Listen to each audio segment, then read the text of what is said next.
You good to kick? That was Scotty talking. Oh. Goodness. No way. Goodness gracious. Now I can hear it. Ugh. Robin beat She James. thought I was mad. That's scary.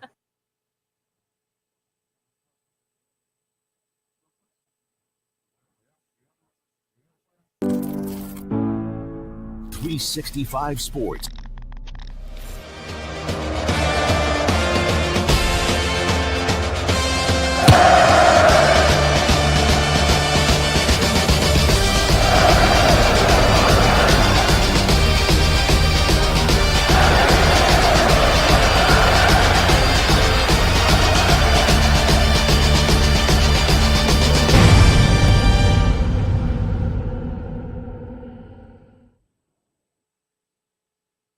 We are pumped you are here. We are rolling now. Guys, how are we feeling for this week? Man, I am excited, Faith. And this, to me, feels like a major, do-over. You know, I'm having some flashbacks to that Auburn game. Yeah. It was a similar time. I think the exact same kickoff time.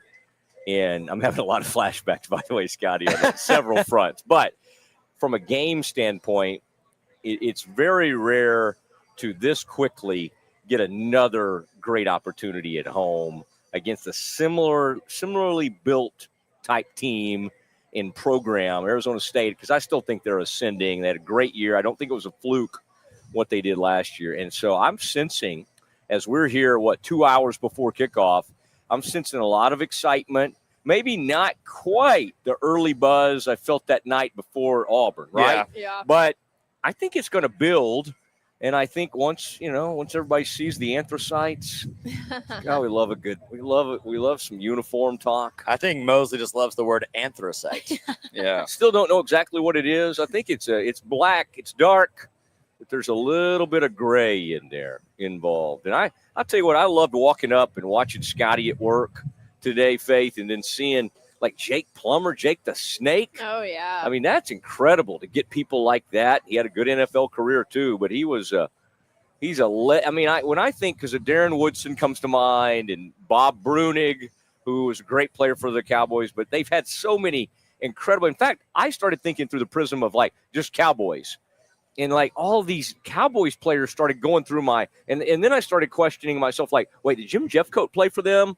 They've had so many great players over the years, and I think after a long time in the wilderness, they're kind of back.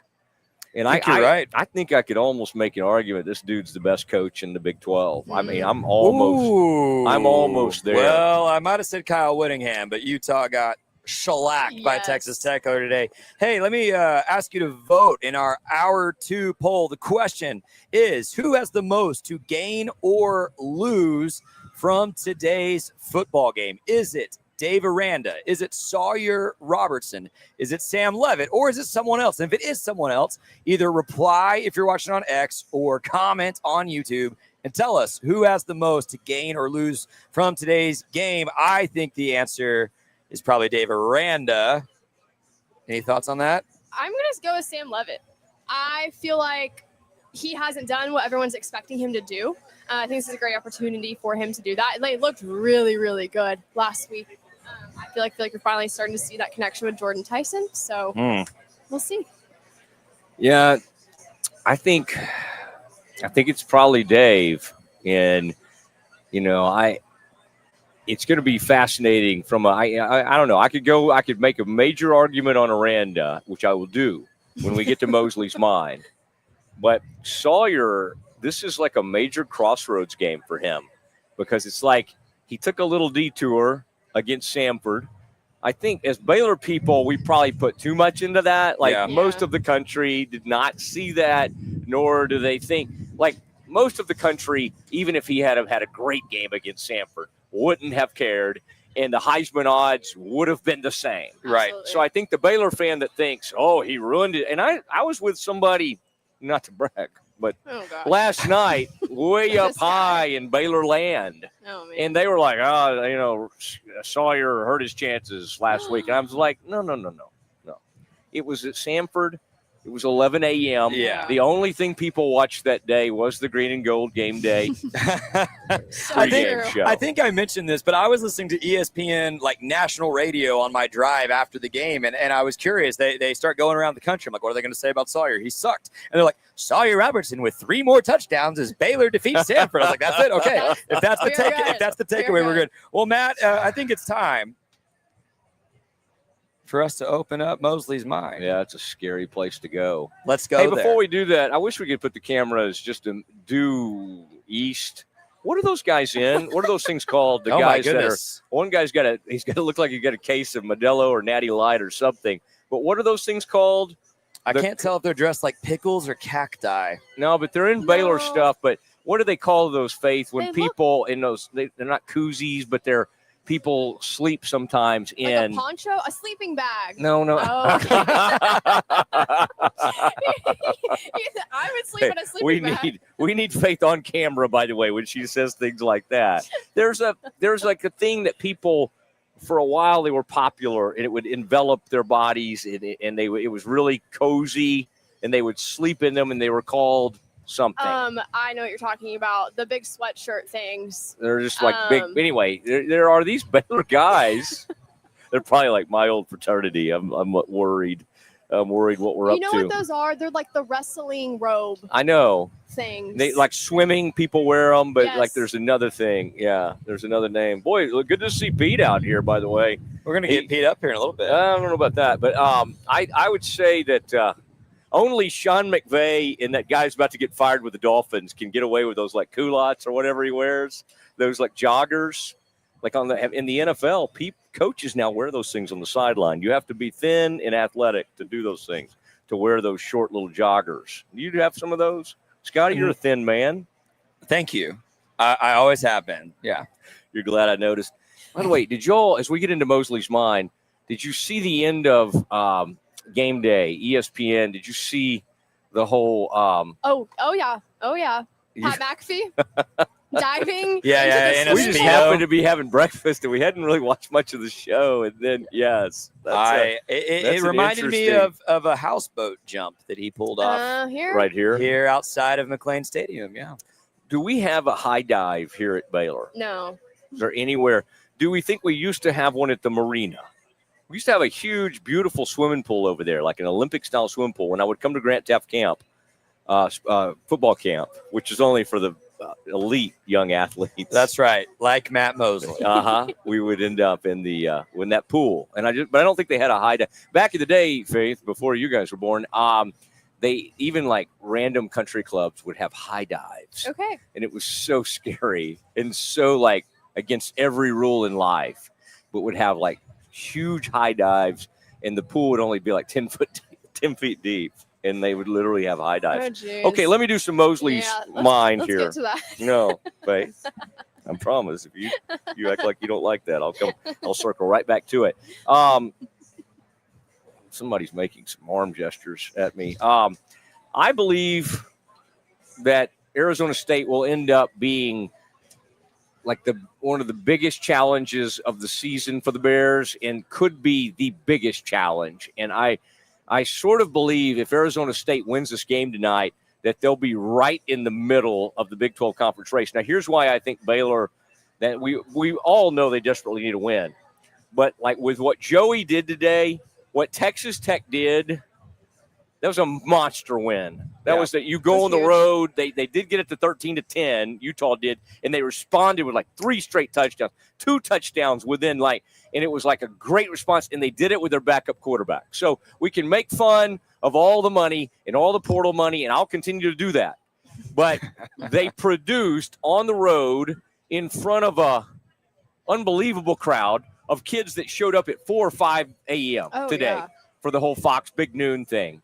And so I think Baylor has a responsibility. Now, the good news is the Bears, last time I checked, don't have Tech on the schedule this year. Mm-mm. But I missed that, actually. Yeah. Wish we did. But this is, to me, this is a chance. This is Baylor's response tonight. Absolutely. Because Tech has kind of come out and thrown a haymaker. And I think the Bears have a wonderful chance to kind of respond and go, we're in this thing too. when I went on the Zach Owens show, we did our predictions, and I threw out an 11-1, and my one was probably going to be this loss to Arizona State. But we come back and beat them in the Big 12 championship. I don't know now, because now that Auburn is going to take that one, I'll transfer my one over to Auburn and keep this one. But no, I agree. I think this is a huge response, not only for Arizona State, but also just for Baylor, just to be able to say, hey, we're going to be consistent. Yeah, we didn't have a great Auburn showing like we wanted to, but rolling in the Big 12, we're more than capable of that. There's a lot of parallels between both of these teams. I think both these teams came in with thinking that they had the best quarterback in the conference. Both these teams came in thinking they were squarely at the top of the pack in the hunt for the championship. And both of these teams lost to an SEC opponent who I feel like they didn't feel like they should lose to. Baylor-Auburn, probably a more even matchup than we were giving it credit for going in, although I think most of us said it was going to be a good game. Arizona State to Mississippi State, definitely did not see that one coming. Loved that game. So both of these teams, I think, feel disappointed and feel like they let one get away. I think both of these teams feel like they should be 3-0. But we're going to learn a lot about both of them tonight, because if either one of these teams comes out and just really struggles tonight, I don't want to say they're out of the Big 12 race one game in, but I really think if you lose this game for Baylor or Arizona State, you are now way behind the 8 ball, especially with the way Texas Tech is playing, BYU is playing. Arizona is coming in today undefeated. Yeah, like there are some good teams in this conference. And Baylor and Arizona State, we got to see if they can live up to what the preseason expectations were. I think it'll be fun to watch this coach tonight, Dillingham, and to remember, like, the way he acts on the sideline and his overall approach is like it's who Baylor fans sometimes say they want. And we joke on our show, on the Mosley show with Scotty, about, Matt Rule, and there's some things that, Scotty loves about Matt Rule. Boy, they were down 10-0. I think Nebraska did come back in that game right now, and so could be tied. We'll check in on some games. Probably because Matt Rule got in their face at halftime, probably. But the guy Baylor fans sometimes think they want, and I don't know if they know exactly what they want, is Dillingham. Because when his first year back there, he was a graduate assistant. He's just kind of a look, and he became an offensive coordinator with Oregon, and before that he was at Auburn. But he's that kind of over the top, in your face. Now, he's still in his 30s. He's cut from the same cloth, kind of Dan Lanning is at Oregon. And so tonight you have the quiet, cerebral defensive genius against the offensive, over-the-top dude who in a pretty short time has restored faith in an embarrassing program. I just can't underscore this enough, how bad Arizona State's situation was with Herm Edwards running the show. Oh, man. And just random stuff going on and just weirdness. And the whole program had become a joke. And Dillingham flips that thing within 2 years. I mean, he has it. He turns it on a dime almost. Took him 1 year. He had one bad year, and then he had a great year last year. And this is kind of a year, can he follow it up? And I think we only can see this thing through Baylor's lenses, like how huge this is for Baylor. It's just as big for Arizona State. I mean, it's this massive for them. And that's why Vegas does not totally know what to do with this game, because they've got Baylor by 2.5. I don't think they feel great about that, but I think they don't trust Arizona State on the road after what Arizona State did against Mississippi State. So it's like they're having a really hard time getting a gauge on this game. And so I think it's fascinating. Now, to y'all's point earlier on who is this on and who has the most to lose or gain, I've referred to this as a Dave Aranda game. As a Dave Aranda game, in the fact that he got embarrassed by Auburn. He honestly got embarrassed again by SMU. Samford, we don't care. And this is a team that has a quarterback that can run, just like what Jackson Arnold did them from Auburn. And right now, Baylor, from a ranking standpoint, I know you look at this stuff, Scotty and Faith, I think against the run, Baylor's ranked pulling in at either 121st or 124th in the country. That is horrific because there are 136 teams in FBS. So this is incumbent on Dave Aranda to get this right tonight from a run defense standpoint and to get the personnel right. And I don't want to hear about, oh, they lost somebody for the year. I mean, Yeah. I'm sorry. Yeah. Phoenix Jackson, who did they lose for the year? Phoenix, Phoenix, yeah. yeah. Yes. He was fine. And I like him. And I don't want to lose him for the year. No, but the whole season can't hinge on Phoenix Jackson. That anybody saying that is not being genuine. Absolutely. Well, speaking of getting things right, we need to take a break. And then Faith Lynch worked very hard on this feature. Tonight, Baylor is going to honor J.J. Joe here at the game, and we would like to honor him here on this broadcast. So when we come back, Faith Lynch on the story of J.J. Joe. This is Green and Gold Game Day on 365 Sports. 365 Sports Green and Gold Game Day is made possible in part by Ascension Providence here in Waco. At Camp Info Waco, we believe fun is more fun outside. We also believe fun is more fun in the pool, by the water park, at your RV, in a cabin, and with the friends and family you love the most. So grab a drink, take a ride, and stay a while. We think you'll discover that fun is more fun outside, too. I'm Cole Posey, and I'm a third-generation Baylor Bear. During my time playing baseball at Baylor, I started a hat company called Hondo, which started as meek and humble beginnings, has quickly grown into something more. Over 40,000 hats sold, and then over 100 retail locations nationwide. I love vintage Western hats, but couldn't stand the condition they came in, so I decided to make my own. Vintage style, but with modern aesthetics. Thank you so much for making my dream come true, and for enabling what was once a dream to become a reality. God bless. I mean, yeah, a new coach comes in, they're going to turn the roster. I think that's just we've got all these transfer portal stats and what Dion did and what Fritz has done. I mean, that's the deal, man. That's the game that's being played nowadays. Maybe a little bit unknown at quarterback. I mean, unknown to the rest of the world, but you know, he dove into the portal and got a guy who is super, super athletic. South Dakota State's really good.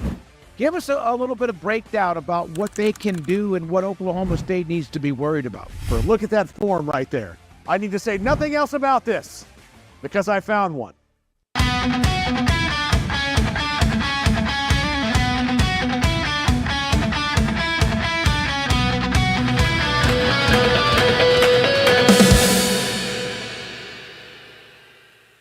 J.J. Joe was a Baylor football player here on this campus. He was a man of many things, very strong, persevered, and full of faith. I had the opportunity to be able to dive into this and talk to people that knew JJ on a more personal level while honoring him in today's game.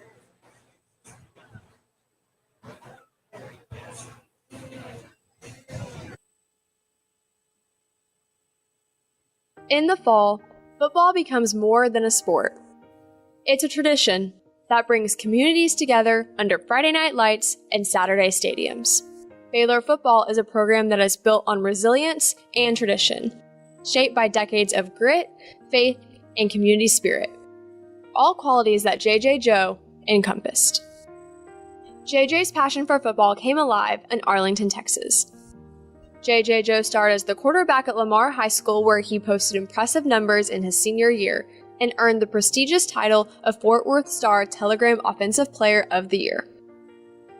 When JJ arrived at Baylor, his mission was not only to rise from a walk-on quarterback to a starting quarterback, but to be a man of faith and character in the process. Tremendous leader, an outstanding athlete, had great success in high school. Absolutely everybody knew why he was recruited and had ended up at Baylor. I think it was a mission fit for him also. I think Baylor was a great fit for him as a person. So when JJ comes, they moved him in my room because I think they saw that we kind of had some kind of synergy. And JJ was just the funniest dude. You know, he was loud. You know, JJ was really loud. He'd be running out, coming down the step. Hey, man, get up. Let's get to class. Get to class. So he was always just like that. Joe began his Baylor journey as a third-string quarterback. Remarkably, just 4 games into his redshirt freshman season in 1990, he took over as the starter, sparking the emergence of a Baylor legend. He was a magician. Like, how can a guy do the things he was doing? I mean, you couldn't tackle him. The way he played the game was just very unique.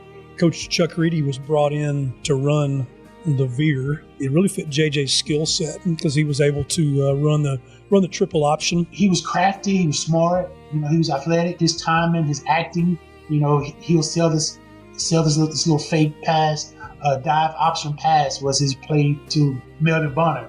And, they became famous for this little, fake to dive and then, deep to Bonner. Play action pass, and that's where people really love to see the highlights of JJ faking the dive or the running the veer and then throwing the long ball to Melvin Bonner. Freeze that safety, and then Melvin Bonner run over behind him and he'll throw it deep. JJ Joe redefined Baylor's passing game, concluding his career with school-leading marks in virtually every major passing category. But off the field, JJ was known as a devoted husband and father. We kind of sort of knew each other, but we officially met the summer after our freshman year of college. I was going to the University of Texas at Arlington. We met that summer and started dating the summer of 90. And Keisha was perfect for him.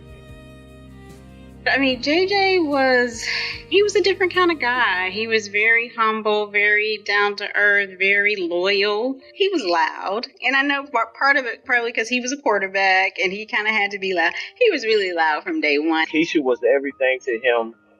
Proposing to her was the thing that he wanted the most. To be with the love of his life at a very young age and to raise a family.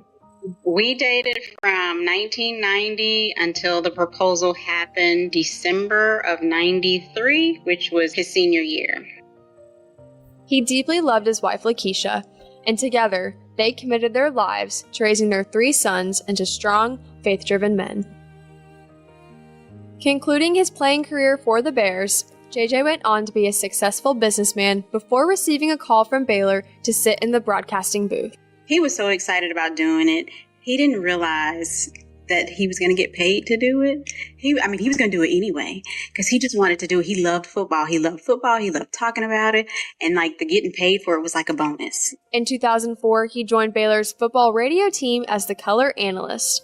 JJ then went on a 21-year broadcast journey with his longtime friend, John Morris. Walter Abercrombie was doing games, and then he came to work at Baylor as head of the B Association, and that took him out of the booth. We had to look for someone, but then J.J. Joe's name came up, and J.J. would tell you that Coach Taft called him and recommended him for this job. He really didn't have much, if any, experience, but you could tell he was going to be a natural, and he just stepped right in, just fit with our crew perfectly, and just did a terrific job. His voice was melodic to me. He and John Morris, just those two worked so good together. JJ he brought his own flavor to it. How excited he would get, that's pure JJ. I mean, that's not an act, that's not radio JJ, that's JJ. I mean, he was fired up about it. Trying to get to the corner, he didn't get there. He did not get there. He stopped short. He is stopped short of the goal line. Bears hold the Cowboys out of the end zone. The way that he would call plays before they were done. He knew what was going to happen before it happened. 1st and 10 for the Bears at the OU 34. That throw to Terrence Williams. Griffin steps back in the shotgun. Everybody on the sideline did not want me to throw that pass, okay? But I felt like JJ did. You could hear it in his voice when he called it. Griffin steps up. You got John there talking about, he goes to the left, he throws it back. Slides to the left side. He's throwing for the end zone. JJ's already saying, touchdown. Touchdown. Oh, it's gone. Oh, my goodness. Touchdown, Bears. Touchdown, Baylor. Oh, it's caught by And the excitement with which he said that in his voice, you knew he knew what it meant. For 21 seasons, he became the enthusiastic and insightful voice fans grew to love, covering bowl games, RG3's Heisman season, and 3 Big 12 championship teams. It was a regular day. We left that morning. He always walked me to my, to the garage, to the car. He always had my things and put them in the car, and he would give me my hug and kiss. And I got a call from his boss, at his job saying that he had fallen out. And so he was like, meet us at the hospital, because he worked in downtown Dallas. And at this point, I'm worried, but I'm like, okay, he's fallen out, but they've, gotten him whatever, he's okay. I hadn't even gotten on the highway yet to get, to start my way to Dallas when his boss called me back in my drive and said, John has passed away. Meet us at the church. I was doing a basketball game in Cincinnati, and I got a call in the first half, and my phone was sitting there on the table, and I can't take a call when we're in the middle of the game. So I texted him back and said, a little bit busy, what's up? And he said in a text, have you heard that JJ Joe passed away? And it was just like getting hit by a ton of bricks. I'd gotten a call from David Kay. I'm like, why is he calling me? And so I called him back, and he said, hey, I need you to check something out for me. He said, we have gotten word that J.J. Joe may have passed. I'm like, oh, my gosh, really? He goes, and I don't want to tell John Morris while he's on the air. Made 2 phone calls to verify, and unfortunately, that was the case. I don't remember much about that game because I was just out of it after getting that news. On Tuesday, February 25th, 2025, JJ passed from a sudden heart attack at his desk in his office. Former teammates, family members, and friends were in shock and left heartbroken. I was like, nah, that can't be true.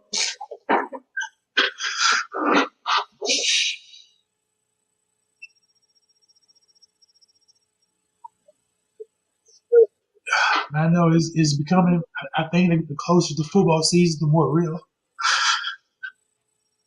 It's becoming, I always felt like the rest of my life I was going to always hear John Morris and JJ, do games, and that's how I was going to, right out to the sunset.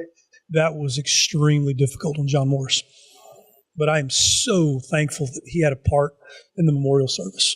As John does, the professional he is, he did an awesome job.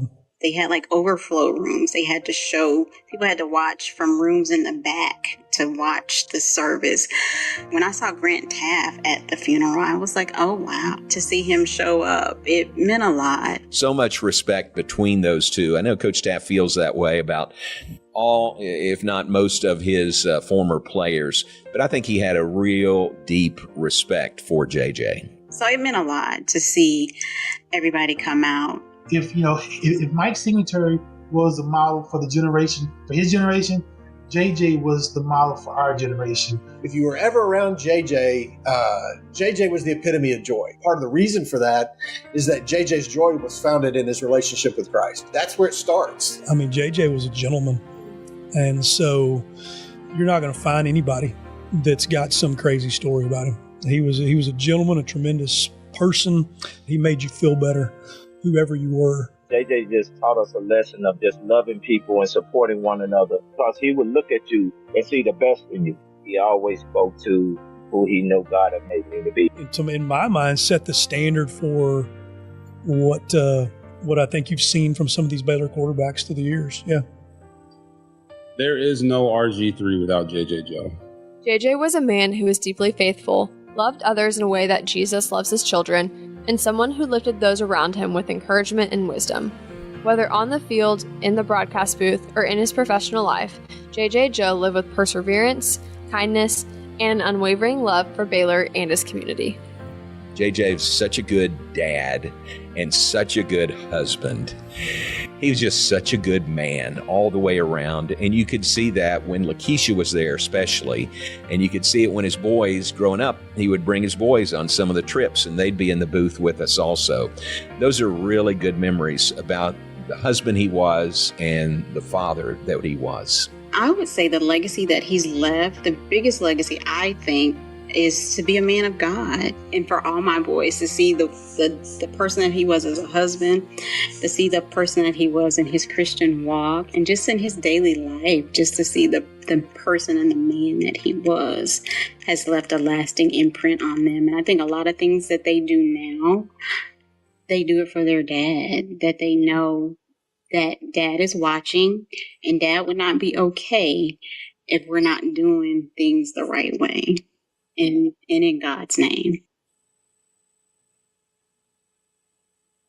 Being able to walk through this interview process with Lakeisha, with guys like Robin Jones, made me emotional as a sixth-generation Baylor alum. I was honored to be able to tell this story in the way that Baylor football is going to honor JJ on the field and his family. I'm excited for everyone to see. When we come back, we will check our fan polls. Thank you to Scotty for all of his hard work on this piece. I'm so thankful we were able to honor JJ in such a special way. And I'm a third-generation Baylor Bear.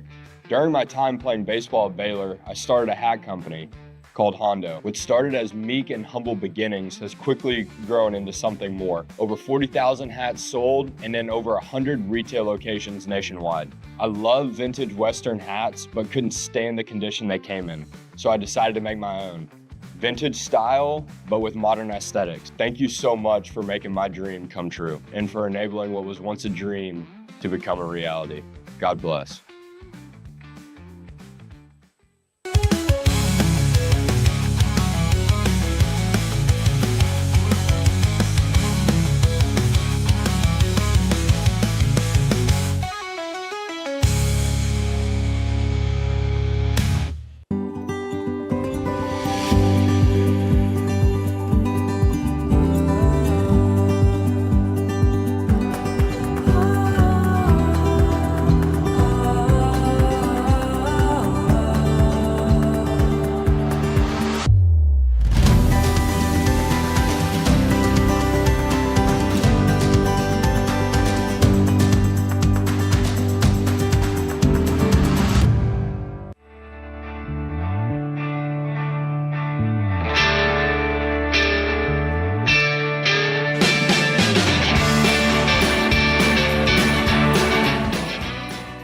Welcome to a special edition of the Doomsday Podcast, coming to you from the Star in the players' meeting room with defensive coordinator Matt Eberflus. You now have two responsibilities this year that you didn't have last year, and that's being a first-time head coach and calling plays for Dak Prescott for the first time. But now we're doing something that we do annually. We get Stephen Jones's perspective on this football team and how it was built and what expectations should be.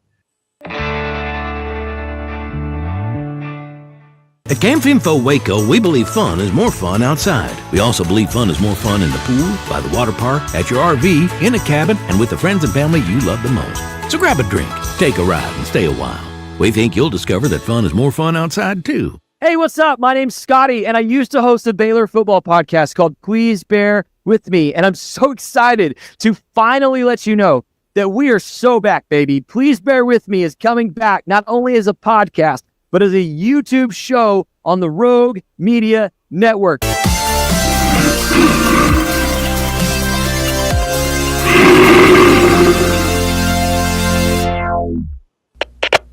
We are Rogue Media Sports. 365 Sports Green and Gold Game Day is made possible in part by Ascension Providence here in Waco.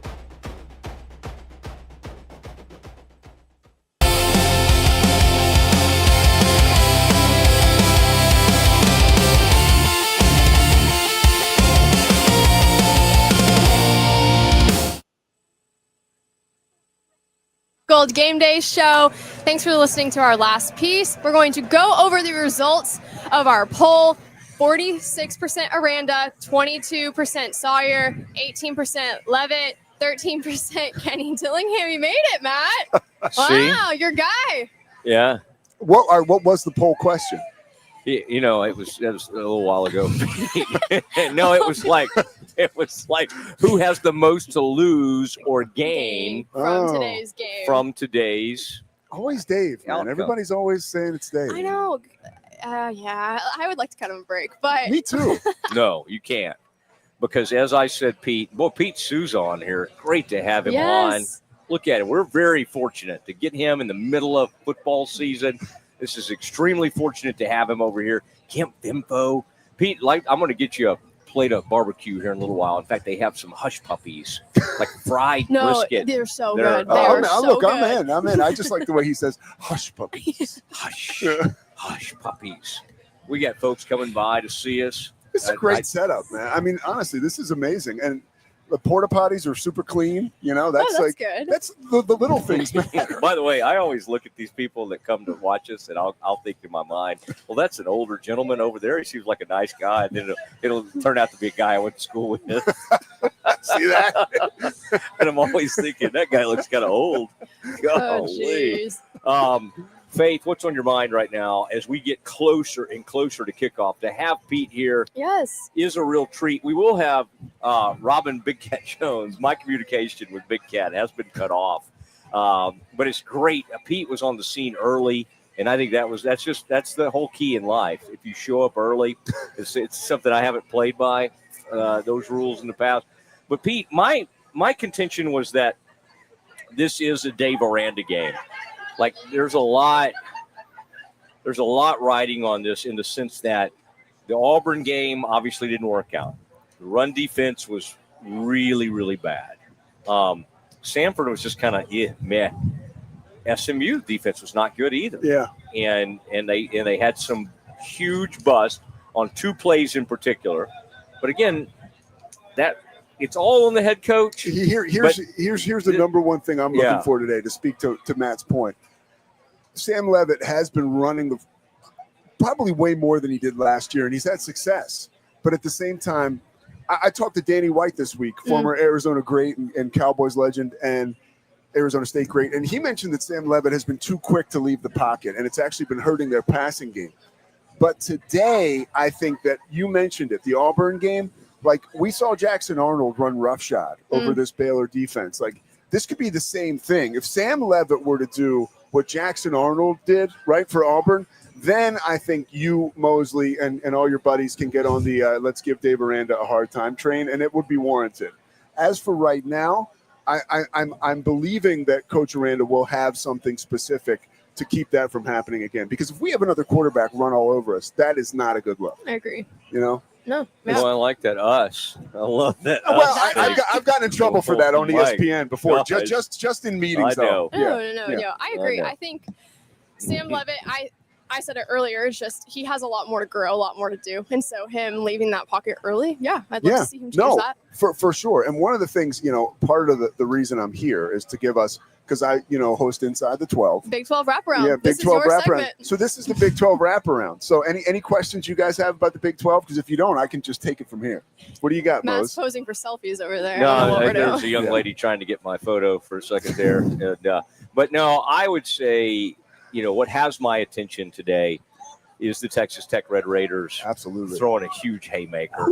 And I think the early in, this was a prove it game for Joey McGuire and that program and all that money they spent. And to go up there and have some adversity and have their quarterback get hurt, and he threw a couple interceptions, talking about Baron Morton, and have to go win that game with your backup quarterback, that was a culture type win. And to me, Baylor kind of needs to hold serve. They need to respond tonight, because what Tech did today, in my mind, is kind of say, we may be the favorites. Well, and they did it. The one thing they did it with, which is like almost a shock to a lot of people who are so accustomed to watching Texas Tech air it out, right? Their defense is amazing. They're everywhere. They're all over the field. And Devin Dampier in Utah had no answers today. They got these 2 guys coming off the edge, right? Lee Harvey is one of them. And they're a menace to opposing offenses in the Big 12. And also Will Hammond comes in. Their starting quarterback, Baron Morton, who seems to get hurt way too much, gets hurt again. And this kid, Will Hammond, comes in. And Joel Klatt said it today, like, I have not seen this guy throw one pass that has been errant or inaccurate, And so that is, like you said, that's a huge win for Texas Tech. I got one for you, too. Let's hop in the time machine. Mosley can go back like this with me. This reminds me of, because Texas Tech has spent so much money, right? And the program seems like it's on a whole different level. This is legal now. But Mosley, does this not remind you a little bit of SMU and the Pony Express, like Pony Excess? Like, they went out and bought this team, and they're in a whole different class now. Texas Tech is. Yeah, it's raised the bar. SMU did it when it wasn't legal. It was very illegal. It's legal now. Yeah.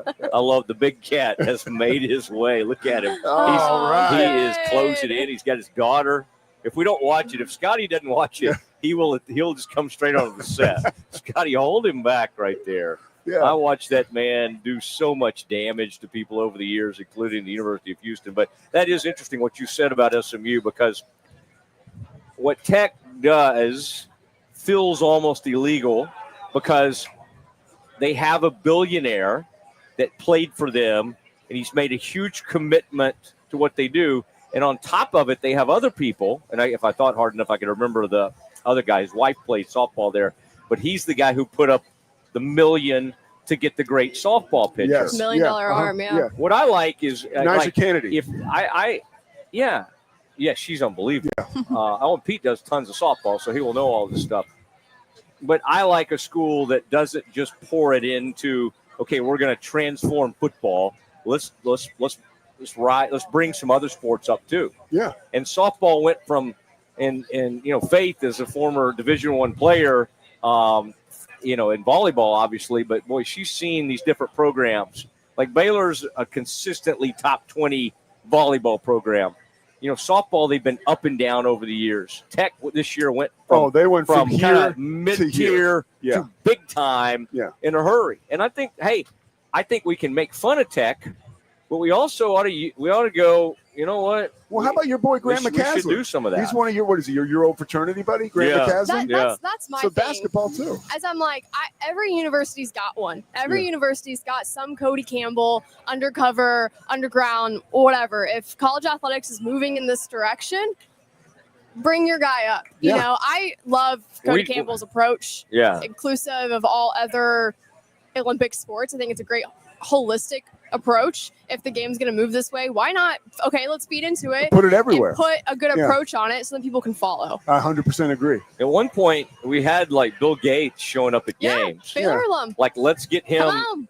He's not a Baylor alum. But he's not? No, but he's he's sorry about that. No, that's pretty close. By marriage, right? Is that how that My works? fiance went to Oklahoma, and sometimes I cheer for Oklahoma. Okay. So so that would be good if we could get in with him. But he was at the first game at the new basketball arena. Yeah, he One was. more thing about the by Big the way, 12. we have nobody, just because occasionally some of my buddies who are sadly old enough to have made all this money, we have nobody close to Cody Campbell. We do have unbelievable donors and people We that can make, compete. but yeah, well, maybe, yeah. I think in time, Not with him. I think in time though, there's the playing field has changed so much, right? That the opportunity is there. One more thing for the Big 12 before I get out of here. Today, UCF is right now. They're putting it on Bill Belichick in North Carolina, and by the way, so that's obviously the Big 12 owning an ACC school, and then earlier today, TCU in the battle for the Iron Skillet up by your neck of the woods, Unreal. yours too. Yeah, I mean, Josh Hoover is like video game stats, dude. I mean, he's so, and that it makes our appointment, or our Baylor's appointment with TCU late in the year, really exciting, dude. There's a lot of meat on that ball. I agree. I'm a big Josh Hoover fan. Yeah. I think him and Sawyer are in the same mindset, how they play. Yeah, I'm a big fan. How much do you guys, as Baylor alums, how much do you really have disdain for TCU? I mean, how real is that? I'm from Philadelphia. It's disgusting. Yeah, Matt? I do have friends from there. I don't like going over there. I like the city. I like Fort Worth. Fort Worth hates Dallas. Yeah. But I love hanging out in Fort Worth. But I have had so many horrible experiences at that stadium. And so I don't like going over there. But I find that very interesting that now Sawyer, I mean, see, this is the time of year when the pretenders get separated from the contenders, even when it comes to like big time quarterbacking. Because like today, we found out that Devin Dampier, while talented, I'm not saying he's not good, but Tech put him in a blender. They put him in Tech. What's scary, and I said this to Scotty this week. What's scary about Tech? Like we've always known they could play offense, but that's scary if they're really good on defense, and they appear to be. And they've got really good linebackers, and their defensive line is like unbelievable. Dude, those they are the got two portal pros. dudes. Yeah, and the kid Rodriguez, by the way, this is the last thing because Big Cat's coming. But today it was like the perfect piece of like television. Jacob Rodriguez, his wife flies like Black Hawk helicopters for the U.S. Army, and she's in the stands. They're showing her. He's dominating. It was a great win for Tech. And by the way, it's a huge win for the Big 12 because if you look at how well Brett Yormark, what he's done for this conference, big noon kickoff, right, Yes. in Salt Lake City at Utah. Big deal. Then that first game, Texas Tech and Utah. Then right now Carolina and UCF, and then Baylor in the nightcap with your boy Tim Brando. Pretty cool, man. A lot of eyes on the Big 12. A lot of eyes on Matt Mosley and Faith. Good for you, man, for bragging on the Big 12. Brett's asked us to have some Barstool people on tonight. Oh, goodness. Pete, thank you so much for coming. Big 12 wraparound. Always a joy to have Pete. When we come back, Robin Jones will be joining us. Stay tuned.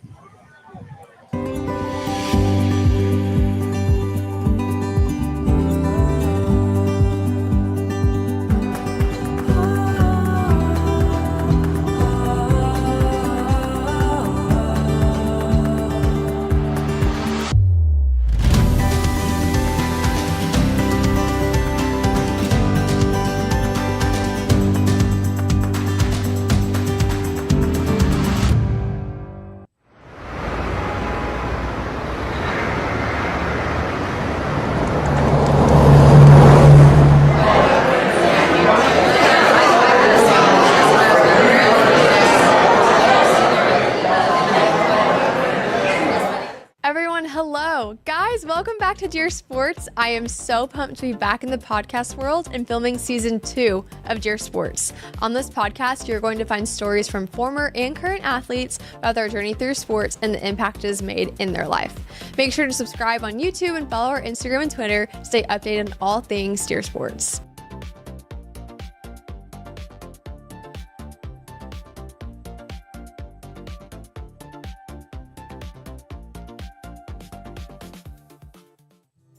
At Hellberg, we've received accolades for our barbecue, but my real passion is in cultivating world-class culinary experiences that bring people together. We would love to cater your next event. You receive a fully personalized experience complete with a custom menu that's sure to impress your guests. And even though we're known for our barbecue, it goes way beyond that. We've done everything from box lunches to grilled oysters and whole roasted pigs. Basically, if you can dream it, we can do it. This is at the heart of what we do. This is Hellberg. 365 Sports Green and Gold Game Day is made possible in part by Ascension Providence here in Waco. At CampFinfo Waco, we believe fun is more fun outside. We also believe fun is more fun in the pool, by the water park, at your RV, in a cabin, and with the friends and family you love the most. So grab a drink, take a ride, and stay a while. We think you'll discover that fun is more fun outside, too.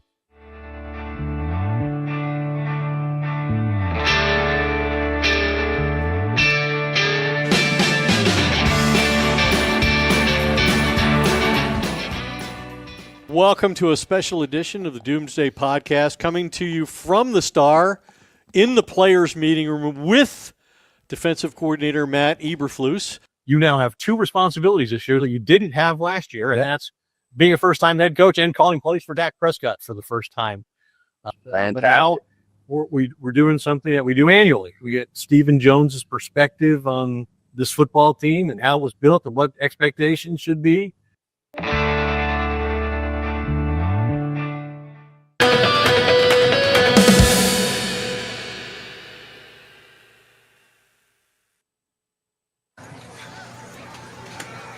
Welcome back to the 365 Sports Green and Gold Game Day Show. We have the honor to have Robin Jones, Big Cat, sitting next to us. Matt has been whispering Big Cat Jones in our ears all day, so I'm so glad he was able to make an appearance. You got to see the JJ piece earlier. It was an honor to interview him and have him a part of that. Robin, thanks for coming. It is totally my pleasure to be here, sitting next to you guys. And I really appreciate the moment to come in here and just spend time with Matt. I love you, Matt. I feel like we're more like family than we are, friends. But just thanks for having me. Yeah, it's great to have you. And today, as we celebrate JJ's life, and we that piece that you were in with Faith aired earlier today, and we'll be showing that some more. But tonight, for the family to be honored on the field, and there'll be various ways people will be showing support. Big Cat, there was just nobody who loved Baylor more. And but I can't help, as sad as I am when I think about losing him, I have so many great memories of him, and you do too. And some of this we just can't help but smile when we think about JJ. He was the adult in the room, wasn't he? Back in the day, was almost. Did you ever get JJ to get out with you guys late night or anything, or was it just almost impossible to get him out? I mean, there's no way he was going to break curfew, but wasn't it almost like having a best friend who was also a coach in a sense? Yes, exactly. He's 3 years younger than me, so he came in as a young guy, but you could tell he had something special about himself. I was telling Faith that there's a tailgate. There's a tech group that we have, like 22 former Baylor players, great players, Anthony Ray, Robert Blackman, Santana. We're all in this text group. I say, you know what? It's like 22 guys, 21 heathens, and one great guy. and that one great guy was JJ Joe. So it's just kind of, I couldn't make sense of why, God took him, but I know things happen for a reason, man. And it's just really sad for us for us to lose him the way that we did. But he was that guy. Whenever someone passed, no matter how bad they were, people say nice things about you. Yeah. You were this, you were that. But everything that we say about JJ, he was 100, man. I mean, he's the guy that you would want your daughter to marry. He was just that guy on and off the field. Great competitor. Great in the classroom. Great in life. Period, man. So I really, really miss him. You having played in the Dallas area, do you remember hearing about him over at Lamar? Did y'all ever cross paths in your high school years? I was trying to think if y'all were both 5A or whatever back then, but did you ever cross paths, and what did you kind of know about him before you met him at Baylor? Yeah, so his name stands out. So I remember a quarterback at Arlington Lamar, and I remember his name, JJ Joe, but I didn't really know. I didn't meet him until his recruiting visit, and I remember speaking to him the Sunday before he was going back. We used to bring recruits to the old stadium on Sunday morning, and some guys would commit. That's when coach would officially offer you your scholarship, and then you could either commit or say, well, I'll think about it. And so seeing JJ, I remember talking to him, and he was on offense. Normally you would host guys to play your position or on defense, but I remember talking to him, and he said, hey, you'll see me again. And so I knew he was coming. I knew he was going to commit. I had no idea the how good he would be once he came there, but the offense that we had was perfect for him. That Veer offense wasn't good for Brad Gable, but for JJ Joe, it was perfect. So he really came and lit a fire on our offense. He and Chuck Reedy really did a lot for the offense. Before that time, it was mainly we were defense. We had to score points on defense. James Francis would block a punt or field goal, and we would score on defense. It really would happen on defense. But JJ really came and lit a fire on our offense, man. And he was a pleasure to have. Yeah, Faith, there was a big cat before this big cat. And so James Francis was this unbelievable linebacker, and he had crazy size and length. And so he had a different skill set, and he had these monstrous hands, and he also played basketball. And then this big cat comes along when James, probably you were how many years behind him? Yeah, so I was 1 year behind James, but James didn't redshirt, so I redshirted. So that puts me 2 years behind him. Okay. James didn't really become big cat until he went to the Bengals. Oh. So that's where he got his big cat name from, the Bengals. Okay. But the Baylor big cat was always me. Always you. It was always me. you. Yeah. And the other funny part about that, though, I was at a Dallas Cowboy party right before the draft. So someone said, big cat. And it was Eric Williams, but he was calling Leon Lett. He wasn't calling me. You thought he was Leon Lett. Yeah, it was the 6'7" former Cowboys great, was also known as Big Cat. So there are a few Big Cats around. Right. And Robin Big Cat Jones on this Green and Gold game day out here with us. Now, you talked about Reedy. In 1990, JJ gets kind of thrown in there as a redshirt freshman quarterback. Y'all are playing A&M, and as usual, The defense had played a well of a game. A&M was great back then. I think RC had already taken over for Jackie Sherrill at that point. You were in that game where y'all tied, right? Right. Mm-hmm. And it was 20-20. In Faith, some of us were very upset because Grant didn't quite yet trust the young quarterback. Okay. And Grant decided to play for the tie.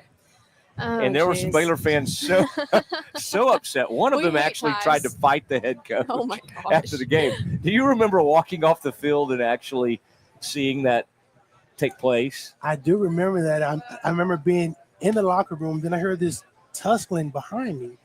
And I never would have imagined that this is my head coach is getting into a tussle with somebody. So somebody was coming for Coach Taft, but I'm like, what is that noise? And yeah, that was a tussle at the door. So yeah, that was different. Yeah. Okay. So this Arizona State, y'all didn't really have an opportunity to play against them back in the day. Y'all played against. There was a game right after you graduated. I think they played Arizona Desert Swarm. You remember that? They played out the Sun Bowl against a great Dick Tomey team. But boy, this Arizona State history with like Darren Woodson, some incredible players over the years. But this is a great matchup tonight. But the scary thing to me, Big Cat, I want you to put your scouting coaching cap on. The scary thing is, and Faith knows this Sam Levitt is fast. And they got beat on the ground by a quarterback in that first game against Auburn, as you well know.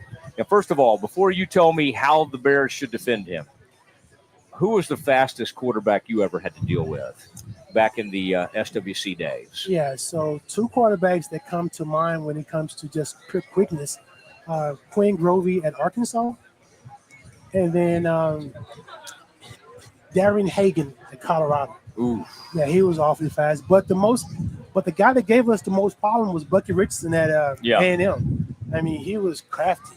He was really crafty. But I have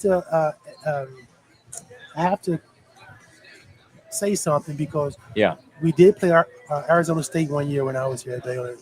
It was out in Tempe, and they had a running back, Leonard Russell. They beat us like 24-3 out in Tempe. Same year we had played Nebraska. And they had a big time quarterback, but so we practiced for the pass the whole game.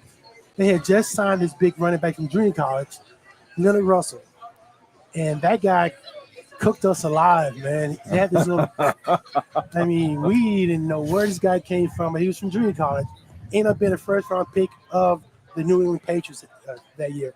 So they beat us like 24-3, something like that, man. So it was killing. Wait a second. Was Woody on that team? Darren Woodson, Felipe Spark.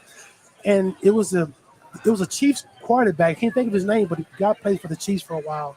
But he was their quarterback, man. And he was good too. And I can't even recall his name at the time. Are you saying this is before Jake Plummer? Yes. So if he played for the Chiefs, I'd have to think on that one. But wow, so you did go out there. We did go out to Tempe, and we were confident, like, man, we're going to go ahead and beat these guys. Man, they had this. I mean, Leonard Russell was big, man, and he would cut back on us. He would start one way and cut back, and we couldn't stop it. We could not stop it. I wish I knew the quarterback's name. It's on the tip of my tongue, but I'm old now, so my little memory isn't as good as it used to be. No, you're doing really well, and man, it is so fun to have you. And I was, Santana I did see in the Letter Winners Lounge, and of course he had the long NFL career, but you and Santana have had a unique relationship. Y'all have been great friends for years, and he came out of that famous high school, right? Was he from Houston Yates? Yates, huh? And so Faith, and Faith was a college athlete herself here at Baylor. Santana's daughter played volleyball at OU. I played at the same club as her growing up. Goodness, really? Mm-hmm. So it was another Baylor. My dad and him were at the school at the same time, and then we were both playing training at the club together. wow. She was, I think, 3 or 4 years older than me. She's my goddaughter. Sine. Oh, no way. Sine, yeah. Sine's my goddaughter. Ran into him at the bowl game, and he said she was in Greece playing. Yes. Playing professionally. Yes. So, Mhm. yeah. Wow. Oh, yeah. Don't worry. I'm still connected to all all these kids that you went to school with. Now I actually have kids that are my age. Yeah, you don't have to make us feel so old. And Brian Skinner had some unbelievable Avery Skinner. daughters who Mhm. played. So is Avery the one that came to Baylor at Yes. one point? Mhm. Okay. From Kentucky or Yes. I'm trying to from Kentucky. Mhm. trying to show off my volleyball Oh, yeah. You're doing knowledge. great. You're doing now, great. what do you have, Big Cat? What do you have tonight? Are you coming into this with I would imagine you're a pretty optimistic guy, but you probably were optimistic before the Auburn game, and obviously it didn't work out for the Bears. Are you more optimistic for this one? Not really. He's shaking his head. No, don't do that to us. This is supposed to be a good thing. No, I'll tell you why, though. What's wrong? Talk to us. Yeah. Yeah, so I was hoping this last game that I was watching that we would control the line of scrimmage more. Okay. And I just never saw that. I never saw us playing in their backfield. I never saw us dominating those guys. Sanford shouldn't have no one on their team that should be able to play here at Baylor. I was just hoping they would dominate a lot more. I just didn't see that. I felt they played well against SMU, but SMU is more of a finesse football team. This quarterback I'm hearing is a good runner. Auburn got us because their quarterback was able to run when it was time to run. And he picked his hole, and we couldn't do anything to stop that. So I'm hoping they've corrected that. I don't know if it's personnel or what, but I just need us to dominate on both sides, offense and defense, linemen. So I know we're paying guys a lot of money now to come here and play football. Well, we need to invest in some of these linemen to come here and help dominate, because to me that's where it always starts at on the line. Well, man, I think that's right. And to me, I've been bringing up, this is a huge Dave Aranda game. In a sense, if you're the play caller and you're the architect of this defense, this is a game you got to earn your huge money. You got to show up. Let's here's what I'm going to say. He's got to pull a Pete Fredenberg. He has got to put something together. And I don't want to hear this guy's been banged up, that guy been banged up. Everybody's banged up, right? They're missing Alford, big time cornerback. Hey, I was wondering, did you and Santana, would y'all do stunts and all that stuff back then, or were you more straight up with Fredenberg? Did he have y'all playing twist in games, or not too much? It's a line. Yeah, well, we did have a few calls. There was a twist, a Tim and Tom, we would call it, tackle inside, tackle outside, to where we would change, swap. But for the most part, he was confident in us that way we could beat our man one-on-one, and it was competitive. So it was a friendly competition, but I want to beat him to the quarterback. And so it was always me wanting to race him to the quarterback. So to me, he helped motivate me because we're competitive, we're friends. So, it was always a deal for me wanting to beat Santana to the quarterback. And not only Santana, but Aberfundo, Marcus Lodes, Teddy Patton. We were all kind of had a little friendly competition of who wanted to get back there. It is amazing how many people Big Cat knew on campus. Oh, yeah. I'm just back then, they didn't have time to interact really with people on campus like I did. I was, of course, trying to hold court and walk around, meet everybody. And today, when I go to one of these tailgates, they'll go, I heard Robin's going to be on with you. Aww. And it's these women that went to school with us, and he just, people love him. And Amy Anderson, who's one of our great friends, they all love Robin because he's such an incredible guy. So, yes, JJ was the best in the world, right? But you also are an unbelievable guy, and people love you. And so thank you for being with us. We loved having you. My pleasure, man. Anytime, okay? Yes, thank you, Robin. When we come back, we will launch our next fan poll, so make sure you stay tuned.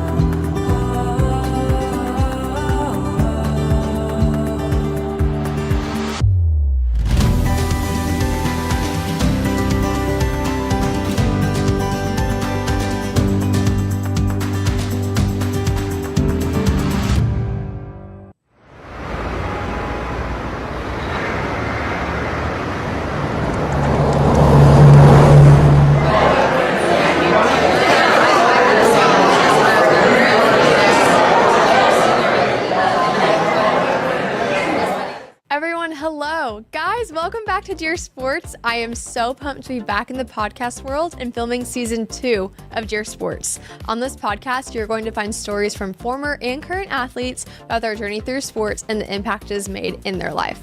Make sure to subscribe on YouTube and follow our Instagram and Twitter to stay updated on all things Dear Sports.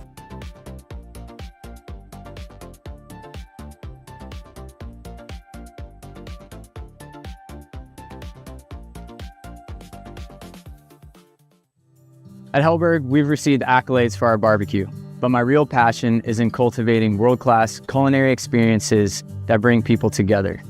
We would love to cater your next event.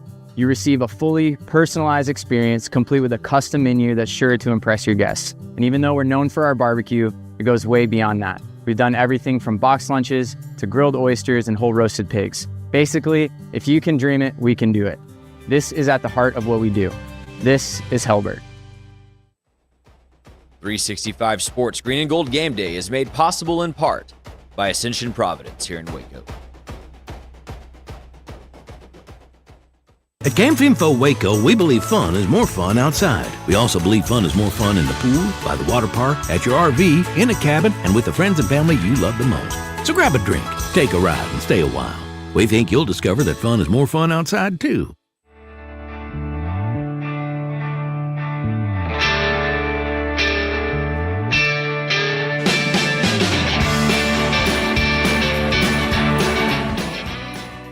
Welcome to a special edition of the Doomsday Podcast, coming to you from the Star in the players' meeting room with defensive coordinator Matt Eberflus. You now have two responsibilities this year that you didn't have last year, and that's being a first-time head coach and calling plays for Dak Prescott for the first time. But now we're doing something that we do annually. We get Stephen Jones's perspective on this football team and how it was built and what expectations should be.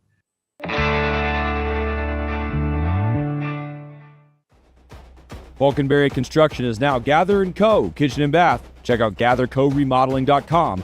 Thanks so much for sponsoring Green and Gold Game Day. Oh, sorry.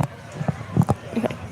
Welcome back to the 365 Sports Green and Gold Game Day Show. Thank you for tuning in today and sticking with us. We are going to launch our third poll of the TV show. I guess this is a TV show. I guess we can call it that. Yeah. Yeah, sure. We will. What will tonight's results be? Bears win big. Bears win close. Sun Devils win big, or Sun Devils win close. We're going to make our predictions later. Oh my gosh. But you should weigh in right now on the poll. Yeah. Goodness gracious. I love that poll earlier. Tons of people were involved, like large percentages. I think like great. 12 million people voted in that one. Even hey, Yeah. 12, that Oh, seems, no, yeah. seems Every Baylor alumni now and in the future. This is Behind Enemy Lines, guys. It's time to break down the game. We are, 45 minutes or so from kickoff. Woo. It's a big time. Here's what I want to bring you. Arizona State, right? I think preseason was a scary opponent. And I don't know that they've lived up to that on paper. We've talked today about Sam Levitt's stats, only 5 touchdowns and 3 interceptions through the air. But this team is running the football. This team is 2-1, just like Baylor did, or Baylor is.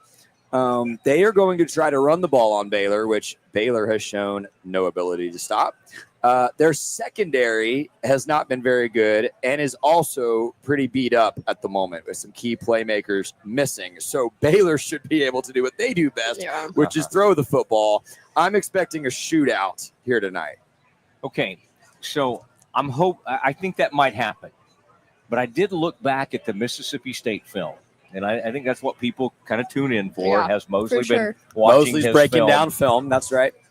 Now, when Mississippi State built that lead, and that was a huge win for Mississippi State, but it was not like the sustained effort that we've made it out to be. They were not great against Arizona State in the second half. Arizona State did have a comeback. Shapen kind of did his damage, the old Baylor great. Oh, yeah. On two, kind of like Baylor and SMU, on two huge busted coverage type things. Now, that's okay. Like, I'm not one of these people who says, well, they had 2 big runs. Well, that's what they got most of their runs. Those runs they count. Combined for 100 yards. I hate the arguments where it's like, They only had 116 other than those 2 huge runs. Yeah. I hate all that. But He hates it, guys. Do you hear that? I do. He hates it. I do. I think he dislikes it. But they had some huge busts. Now, you're hoping it happens again. You're hoping it happens again tonight. Now, one good thing is this Alford, he's a tremendous all-conference player. He is out. He is out tonight for Arizona State. But the thing that concerns me is they're built a little bit more like Auburn than I had hoped they were, in the sense that I don't think we think of Big 12 teams as these huge bullying offensive lines. They kind of have one. Yeah. They kind of have some experience. They'll bloody your nose a little bit. And if their coach doesn't, if Dillingham and I think, is he still calling plays? Whoever's calling plays for them, if they don't run quarterback power a lot, early and often, they're crazy, because Baylor has to prove that they can stop it. And that's why I keep coming back to this. It seems like a Dave Aranda game in a lot of ways, because we had Phil Bennett on, the old Baylor defense coordinator. And to me, now that I bring that up, you kind of almost need, perhaps, if this is a shootout, you need some old Phil Bennett defense to show up tonight. And you go, well, wait, you're talking about the one that gives up huge yardage and all that kind of stuff? Well, sure. Oh, jeez. Because that'll happen. But no, he would eventually get like a huge takeaway. Yeah. Or, as he told us the other day, Scotty, get 2 or 3 stops. Look at our look. Yeah. Yeah, we got Phil Bennett preview. Well, that's coming fine. up. Yeah, I mean, I'm not. Yeah, I hope I'm not but- stepping on No, Phil's, no. We're gonna Phil's hear from him. toes. But I mean, I think it's okay to reference him, even though we're going to use some of this. Correct, Well, let's throw Scotty? it to Phil Bennett right now. Let's I see would what love Coach to do Bennett that. said about how to Tremendous. stop this Arizona State offense. Game, when he's running the power read, he's going to be reading the end man on the line. If the end man closes to him, he's going to give the ball. You have the option of who you want to. You can make the quarterback give the ball. If you remember in the Auburn game, we were always upfield with our ends. Jackson Arnold saw the end was going to the jet motion, or the running back, and then he followed. And then we lost our fit with our linebackers.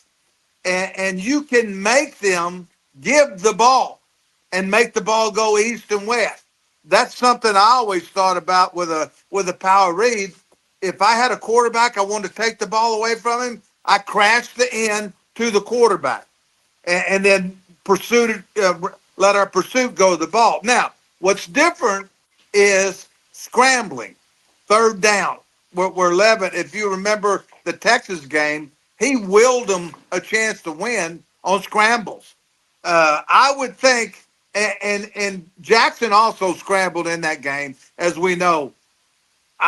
And Baylor was very close on their line movements. They were doing twists, which I thought were good, but they missed the tackles.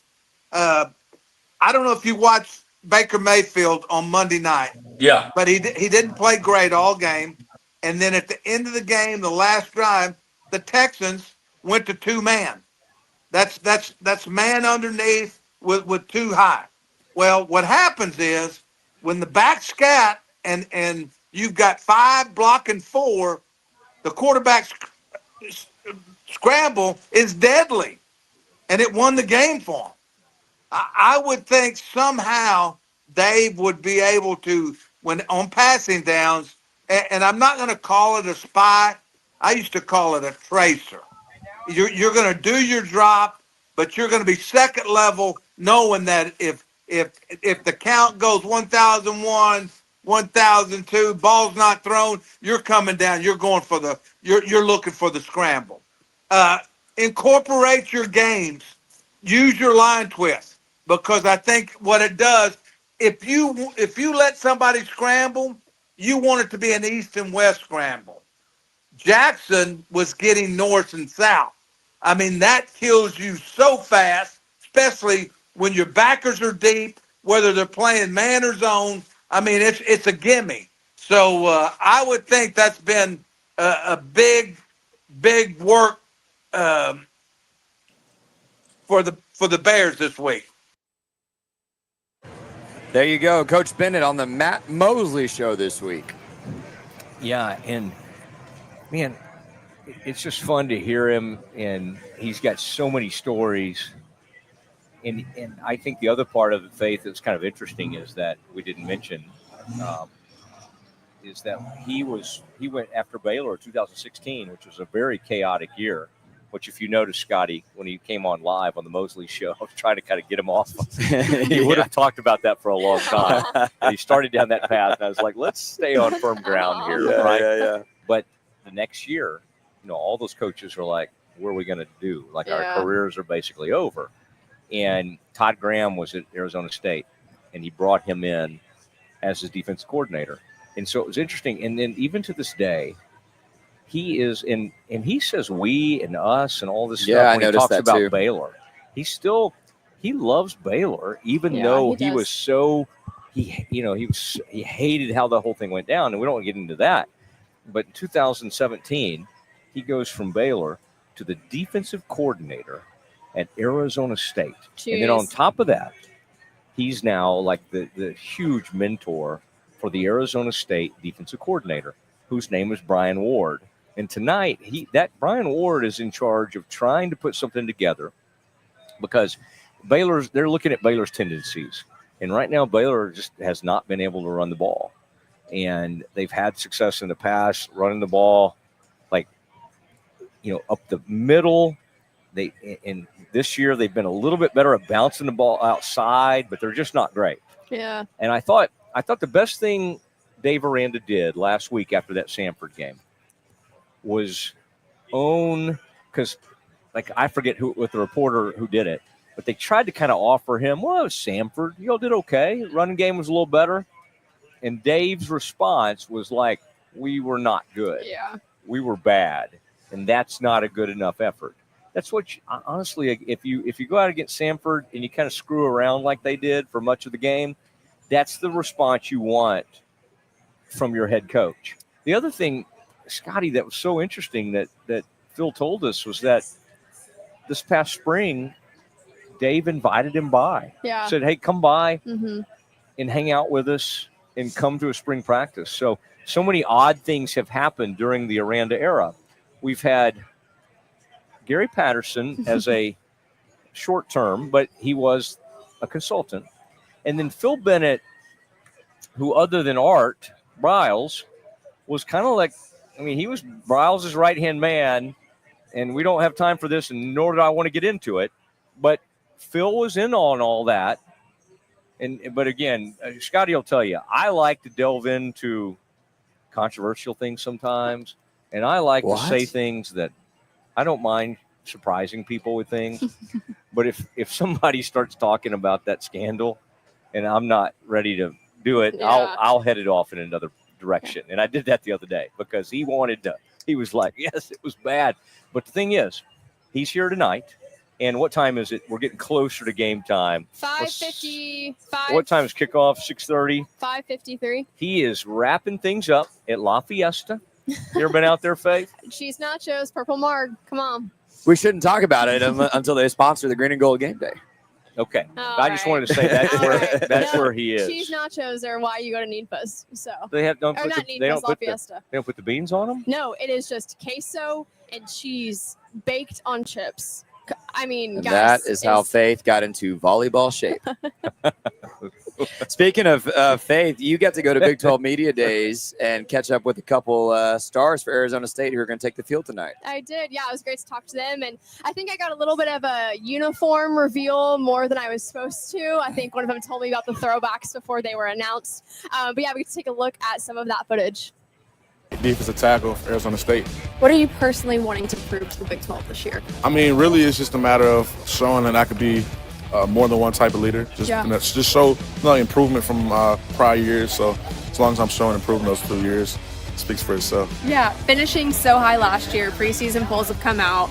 Do you feel like you're playing with a chip on your shoulder? What are you expecting from your team? What does the team chemistry look like right now? The chip's always going to be there. Yeah. No matter how many people jumping on board now, they weren't always here. So it's a matter of keeping that same mindset we've been had. You know, we're just things we're used to. We're used to being underdogs. We're not really used to having this. So it's like, I wouldn't say it affects us because it's not who we are. So, you know, it's just the type of aggressiveness that everybody doesn't have. That grit, yeah. Jordan Tyson, I play receiver at Arizona State. What are you looking to show the Big 12 this year? Kind of the same things from last year, kind of just dominating the Big 12, just winning a lot of games. Finishing so high last season, and preseason polls have come out. Are you still playing with a chip on your shoulder? Like, what's the team chemistry looking like right now? For sure, I feel like everybody still has that chip on their shoulder because we didn't make it all the way. We didn't win what we wanted to win. We won the Big 12, but we didn't win the Natty. So I think we all still had the chip on the shoulder.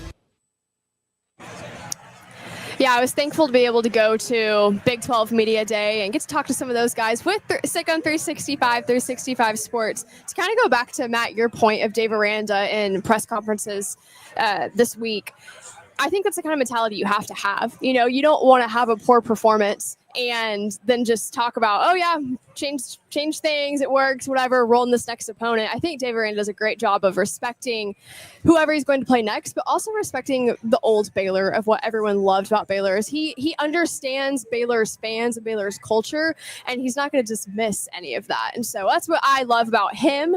I don't disagree about any of defensive changes he may have to make, but I think he does a great job of respecting who Baylor is and wants to bring maybe some glory back to those days.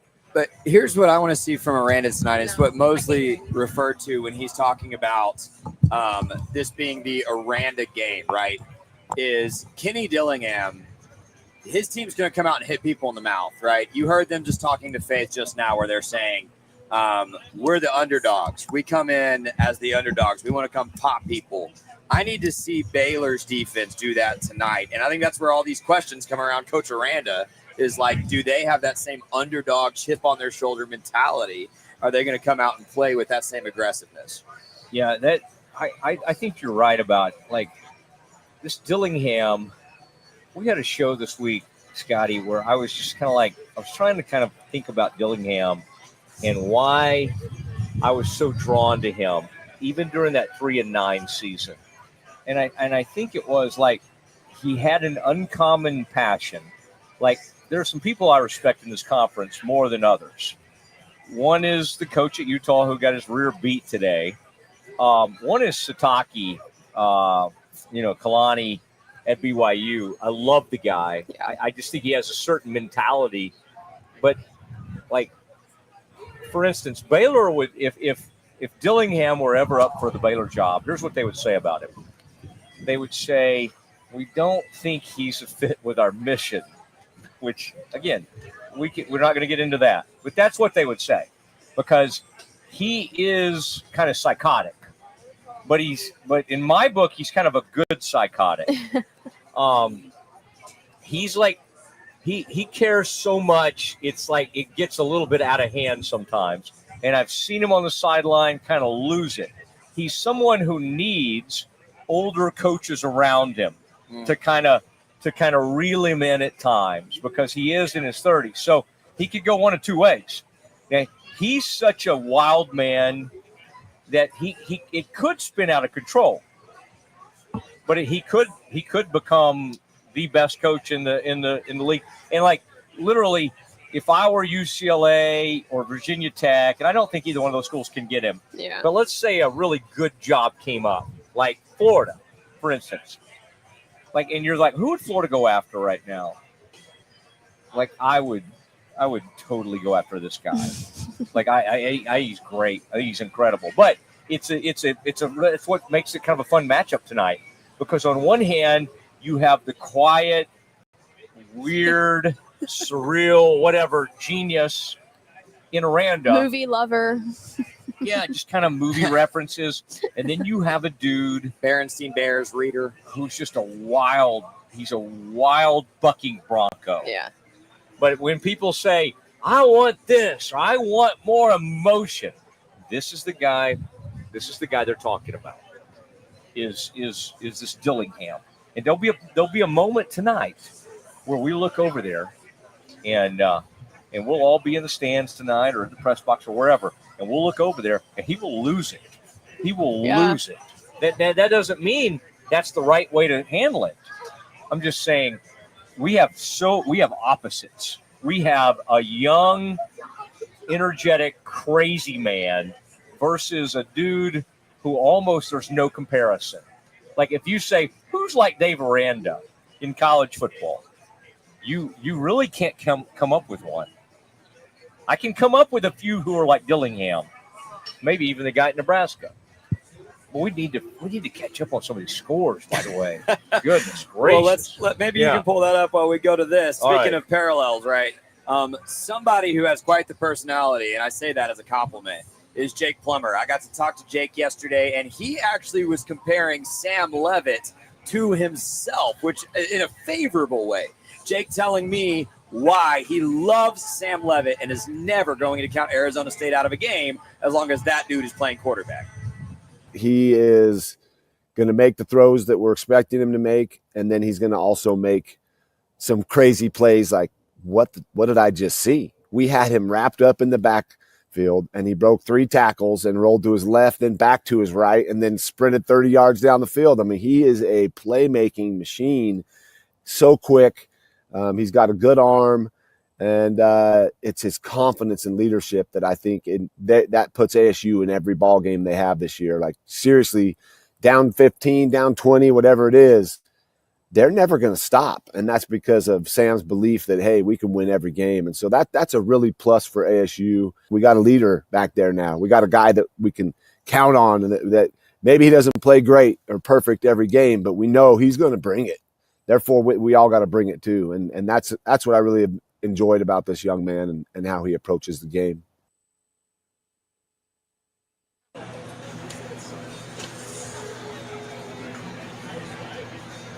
Welcome back to the 365 Green and Gold Game Day Show. Really nice to have that interview piece there, Scotty. Hey, thanks. Jake was really cool. He was like, call me anytime. I said, College Football Hall of Famer Jake Plummer, I will. I absolutely will. But his point, Sam Levitt, I said it at the top of the show, his numbers aren't living up to this kind of aura that he walked into the season with, first team All Big 12, etc. But, like, make no mistake, after what Jackson Arnold did to the Bears a few weeks ago, like, Sam Levitt is capable of making some ridiculous plays against this defense to keep Arizona State in the game or ahead in the game. You know, when I was a kid, I can remember, I don't know what year it was, but watching Plummer, Jake the Snake, in the Rose Bowl. And it was just like, there was something he brought that was different than most quarterbacks. And so really, really cool to have him and have him talking about a young Levitt. And the truth is they haven't, the last great quarterback they had ended up transferring out. And didn't he end up winning a Heisman somewhere? Who was it? Jaden Daniels, started out at Arizona State. And he ends up winning the Heisman at LSU. But before that, boy, Jake Plummer, he was so incredible. Levitt, to me, is someone that, and we're going to watch this. We're going to look at some scores here in a little bit. But my gosh, what Auburn and Oklahoma are doing right now, they've got 2 similar quarterbacks because Jackson can run, Mateer can make plays with his legs. And you know who we're not talking about that can also make plays with his legs is the Baylor quarterback, Sawyer Robertson. We can talk about Levitt forever. Like if we put whatever device they put on him that go, he was running 21 miles per hour, 20 miles per hour. Sawyer may be just as fast as Levitt. They're just not using him in that way that much. Maybe they will have to tonight. Maybe that'll come up, and then he'll take off on some long runs. But, in terms of is this a track meet or not, I have a hard time thinking that Baylor wins this game if they score under 35. Agreed. Totally agree. Let's take a break. Sound good? When we come back, we'll have Bear Essentials, keys to the game, how Baylor can get a victory tonight. We'll have Terrence Ganaway join us for that. Thanks so much to everyone who's making this possible. Hondo Hat Company, if you like this hat, if you like this hat, if you like the ones you're seeing in the commercials, make sure to check out Hondo. Southern Roots, we love you. Thanks for the 6-pack. We'll enjoy that later. Me and Matt Mosley, of course. He loves that. Thanks so much to Central National Bank, Slovacek's, everybody else. The Brazos Landing. Let's take a break. We'll come back in just a few minutes. At Hellberg, we've received accolades for our barbecue, but my real passion is in cultivating world-class culinary experiences that bring people together. We would love to cater your next event. You receive a fully personalized experience complete with a custom menu that's sure to impress your guests. And even though we're known for our barbecue, it goes way beyond that. We've done everything from box lunches to grilled oysters and whole roasted pigs. Basically, if you can dream it, we can do it. This is at the heart of what we do. This is Hellberg. At Camp Info Waco, we believe fun is more fun outside. We also believe fun is more fun in the pool, by the water park, at your RV, in a cabin, and with the friends and family you love the most. So grab a drink, take a ride, and stay a while. We think you'll discover that fun is more fun outside, too. I mean, yeah, a new coach comes in, they're going to churn the roster. I think that's just we've got all these transfer portal stats and what Dion did and what Fritz has done. I mean, that's the deal, man. That's the game that's being played nowadays. Maybe a little bit unknown at quarterback. I mean, unknown to the rest of the world, but, you know, he dove into the portal and got a guy who is super, super athletic. South Dakota State's really good. Give us a little bit of breakdown about what they can do and what Oklahoma State needs to be worried about. Look at that form right there. I need to say nothing else about this because I found one. When Central National Bank decided to partner with Baylor women's basketball, we didn't know exactly what that partnership would look like. What brings you into the bank today? For the last couple of months, I've been noticing a charge on my account, and I would like to block it. I see. So you have a charge? Yes. And you'd like to block it? Yes. I think you should take the charge. What? Yeah, I definitely think you should take the charge. I don't think you understand. Sometimes you just have to take one for the team. Is there a manager available? We love that Coach Collin is all about the team. Once we get the vocabulary down, the sky's the limit. Central National Bank, proud partner of Baylor Athletics and Baylor women's basketball. I have Mac Rhodes, director of Baylor Athletics, on the phone. Mac, can you tell Peggy why she should take the charge? Of course she should take the charge. Wait, are you at the bank again? And who is Peggy? I'm Cole Posey, and I'm a third-generation Baylor Bear. During my time playing baseball at Baylor, I started a hat company called Hondo, which started as meek and humble beginnings, has quickly grown into something more. Over 40,000 hats sold, and in over 100 retail locations nationwide. I love vintage Western hats, but couldn't stand the condition they came in, so I decided to make my own. Vintage style, but with modern aesthetics. Thank you so much for making my dream come true and for enabling what was once a dream to become a reality. God bless.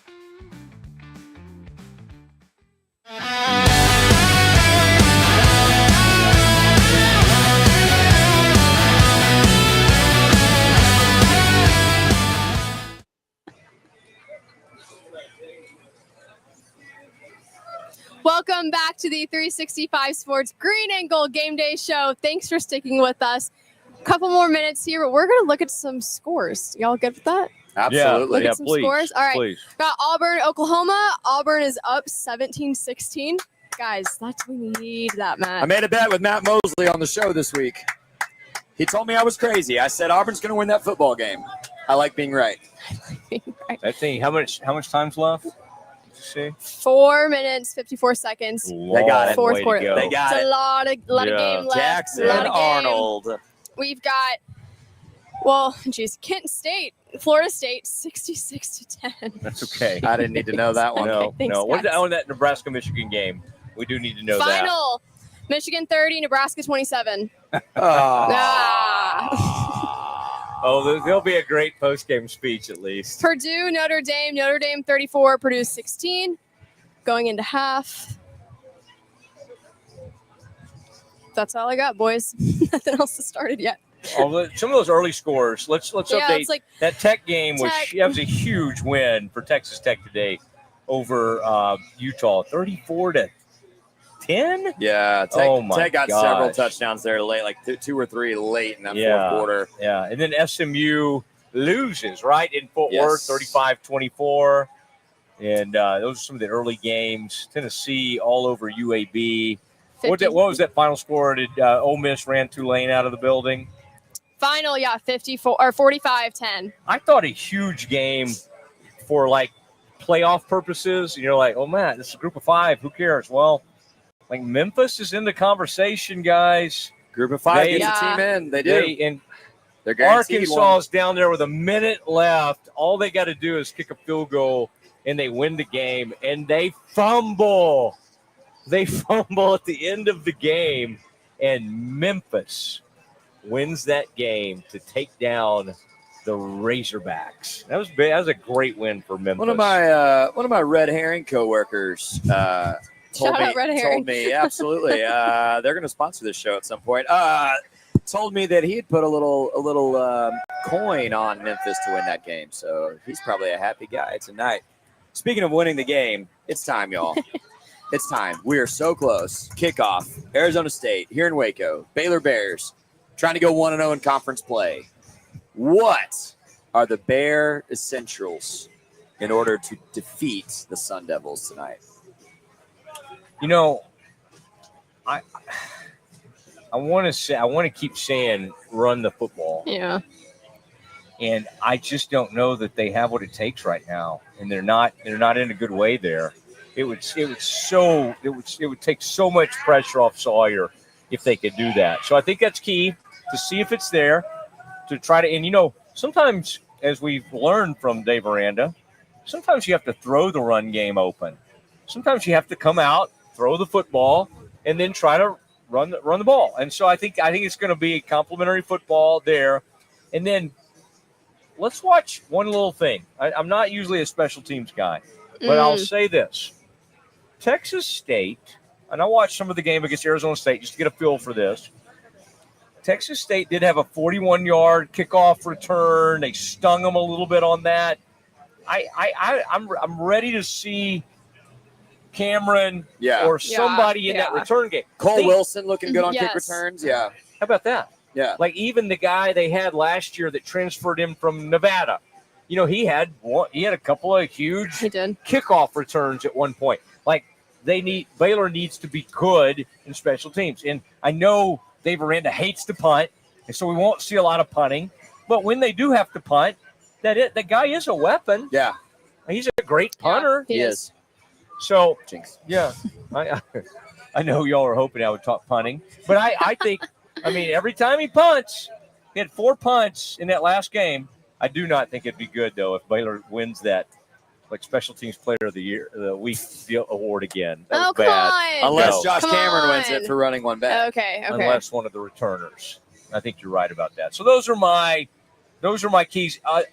Other than on defense, you have to impact or affect the quarterback.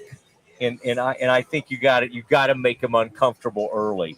If he gets in a rhythm, it could be scary. Look, he's talking about defense. I think we're finally healthy. Jackie Marshall's not on the injury list as of right now. I don't know if whatever. Everyone looks great. I think we can confidently say we have all of our pieces for defense this week. So yeah, let's push that. Talk about keys to the game, just getting nitpicky, O-line. Move some people around, make the run game more of an option for Sawyer. Let Dave Aranda have the option to then again, run the ball. I think having O-line have a great night for us opens up a lot of doors of let's let Sawyer do his thing and throw for another 400-yard game. I'm fine with that. That's what it takes to win the game, whatever. But having O-line have an outstanding game tonight, I think would be my key. I think that's great. I think keeping Sawyer upright and giving him time to throw is part of what I've talked about. My big thing defensively was first down. First down defense. Force into second and long. Yeah. It's a lot more difficult to go 2nd and 9 than 2nd and 3. And so I think for Baylor, that emphasis on the run fit, which we saw poor against Auburn, containing Levitt. Don't let him get loose and get even 4 or 5 yards on first. Play contain, spy the quarterback, run fits on first down, make them go 2nd, 3rd, and long. I think that's a key to success. Terrence Canaway has some input on the Bear essentials, and he's going to tell us also why these next 3 games, the second quarter of the season for the Bears, if you will, might be the most important towards a Big 12 title. Let's hear from Terrence. What's going on, Baylor Nation? I think we have a big matchup this week, one that Baylor desperately needs to win. Scotty and I talked about earlier this week, and please bear with me. We talked about Baylor moving into the second quarter of the season.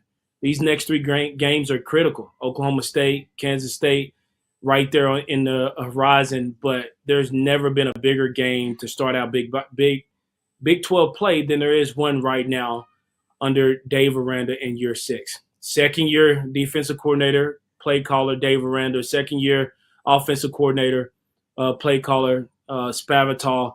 They got everybody that they needed to have on this team, and I bet they're all wanting it to all run smoothly this week and everything to click on all cylinders. So how do we get there? When we look at the Big 12 is wide open. Sawyer Robertson leads the Big 12 in passing. Bryson Washington leads the Big 12 in rushing. And, if you look at the top 5, Sam Leavitt, playoff quarterback last year, he's not even in top 5 in passing yards. He's thrown for under 60 attempts this year. If my memory serves me right, it hasn't been great in the air. 3 picks on the year. It's still early. We know what type of playmaker he is. He's athletic. He can make plays with his legs as well. I think they're going to lean heavily on Raleek Brown, who is second in the Big 12 in rushing right behind Bryson, and he's averaging over 8 yards a carry. And I think if you are looking at this from Arizona State's perspective, what has worked really well and how do we take pressure off of Sam Leavitt? We turn around, we hand the ball off, and we try to hit Baylor's defense in the heart, which allows you to get a lot of great looks in the passing game, a lot of clean windows, a lot of easy throws to maybe get Sam Leavitt started out earlier. His number one target, who leads, he's tied in the Big 12 with touchdowns, but he leads the Big 12 in receptions as well as receiving yards, and that's Tyson. Jordan Tyson, Allen kid, right here in DFW. He's a big recruit. He's a big player for them, and he is Sam Leavitt's go-to security blanket. Kind of how, Robertson looks at Cameron. Kobe Prentice is number 2 on the list, and he tied for first with 4 touchdowns. But the ball gets spread around a lot. I mean, I think there are probably like 15 people that got a reception last week against Sanford. And I think that helps keep the defense honest. But it also kind of messes with the timing of all of the route combinations and the speed, especially as teams get faster. We saw a setback last week. I don't know if you really call it a setback, but throwing 2 interceptions in a game where you should have dominated easily. I hope there was some really good coaching this week. I hope there's been great practice. Baylor needs to rely on moving the ball in the air. The only loss that Arizona State has this year is to Blake Shapen. And if I'm taking quarterbacks that can throw the ball and get it to receivers in space, I'm going to take Sawyer Robertson. And I think the keys to the game are simple this week. We have to put pressure on Sam Leavitt to make plays, not only with his arm, but with his legs. And then we have to stop Brown as a running back. We have to rally to the ball. We have to pursue. We have to tackle. And then I think the X factor this week, yes, Bryson Washington is always a big play for us. I think it's how smooth will Sawyer Robertson play. So if he plays a smooth, clean game like we've seen in the first 2 games, I think we have a chance to move the ball very easily on this team. However, if he plays sloppy, I think that gives them a lot of momentum. ESPN and some other analysts have us winning and favored in this game. It being at home, it's a 2.5-point spread via ESPN app. I don't know if I believe that just yet. I think it could be a definitely 10-point game. Either way, obviously I'm going to ride with Baylor. Y'all saw how I looked earlier this year when I was wrong. I want to be right now. So Baylor winning this week, I'm going to go with 38-28 at home to open up Big 12 play and to win the first game in the second quarter of the season. Some good Bear essentials, keys to the game from my friend Terrence Ganaway. We're going to talk about the poll results for poll 3. Bears' big percentage was 16%. Oh, I'm understanding now. All right, I got a whiteboard in front of me. Bears win big by 16%, win close 5%. ASU win big 10%. ASU win close 23%.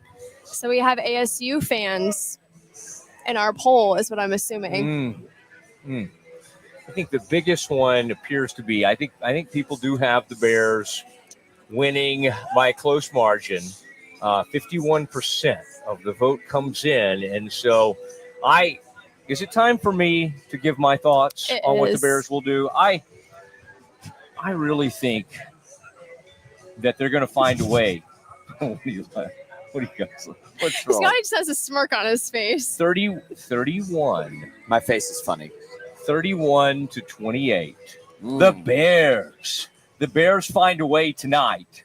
I mean, it's going to be a shootout, and it's going to be a lot of fun, and there will be a new hero after tonight. And it's going to happen on defense. Here's the reason they win. They get 2 takeaways in this game. Who's the hero? Jackie Marshall. Oh, I love that. Come on. He causes the big fumble, makes a hit, hits the quarterback, and that is a huge part of tonight. I like that. I'll do 42-35. Baylor. I feel like it's going to be another high-scoring game. I just think with both of these quarterbacks, if they're going to do what they're supposed to do, it's going to be a high-scoring game. I do think Sam Levitt's going to get out of the pocket. I think he's going to have some legs tonight. So we'll see if Jackie Marshall does his job defensively. But, yeah, those are my predictions. Matt, if Baylor holds Arizona State to 28 points, I will be in absolute shock and awe. I'm just going to tell you, if this defense can hold this team to 28, I will be apologizing to Dave Aranda and Dave Aranda fans all over the country. I will personally walk up to each of you, shake your hand, and say I was wrong. There's no way. There's no way. I think this might very much be a game where the last team with the football wins. Ooh. I think both of these quarterbacks are guys that I would trust if you hand them the ball with a minute and a half and say, go win the game.